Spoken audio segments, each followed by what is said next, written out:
రానా గారు, దగ్గుబాటి ఫ్యాన్స్ కానీ ఆడియన్స్ కానీ ఈగర్లీ వెయిట్ చేస్తున్న రిలీజ్లో నువ్వు నాకు నచ్చావు.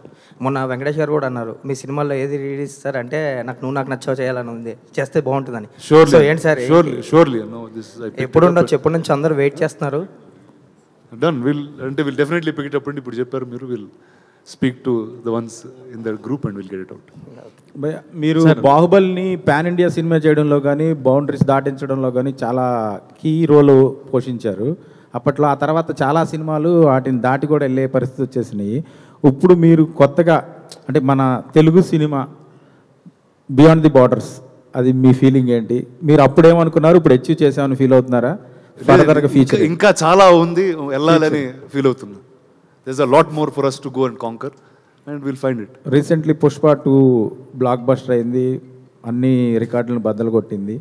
సో అప్పుడు మీ ఫీలింగ్ ఏంటని మీరు ఎప్పుడో ఒకసారి ఎక్స్పెక్ట్ చేశారు ఇది? అందుకే అంటే with Baahubali it was quite clear అండి దట్ ఇండియా అనేది ఒక సినిమాటిక్ నేషన్ కింద ఫామ్ అయింది. కథ ఎక్కడన్నా చెప్పొచ్చు, ఇండియా మొత్తం చూస్తుందని.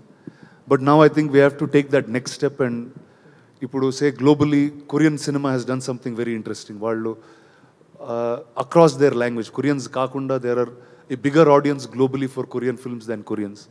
I think if India can also have that in the next couple of years, I think that will be our next stage that we will take.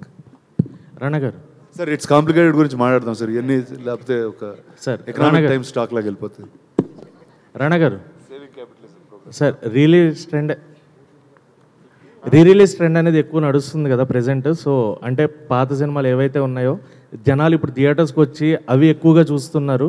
So ఇది ఓటీటీకి వచ్చిన తర్వాత మళ్ళీ ఇప్పుడు రిలీజ్ చేయాలి అన్న థాట్, ఆ రీ-రిలీజ్లు వచ్చి జనాలు వస్తున్నారు అన్న థాట్ వల్ల మీరు ముందుకు వచ్చారా, లేదంటే ఓటీటీకి ఆపేది?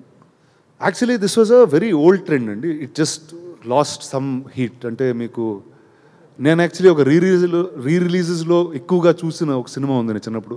చోటా చేతన్ అని ఒక సినిమా ఉంటుంది, చిన్నారి చేతన్, ఒక 3D సినిమా, ఇండియా, అదే Malayalam film actually.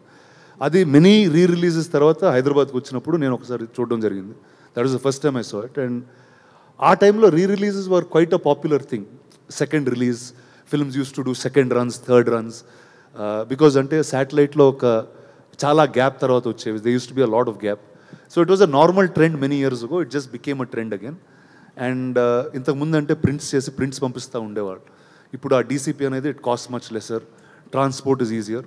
So it just became an easier way to do it. And nostalgia అన్నదే ఒక ఎమోషన్ అండి. అండ్ ఆ emotion you can relive that in cinemas again always. Rana sir, ఎన్ని థియేటర్స్లో లాంచ్ చేస్తున్నారు? Ticket price same ఉంటుంది, ఏమైనా తగ్గుతుందని? అంటే రీ రిలీజ్ కాబట్టి. No, it will be a standard or a low basic ticket price. And the first round each city will have about 5 screens each, and then we'll start scaling based on your interest and love. Rana sir, sir ఎందుకు నన్ను అలా fix చేశారంటే వీళ్ళిద్దరు ఉన్నారు sir.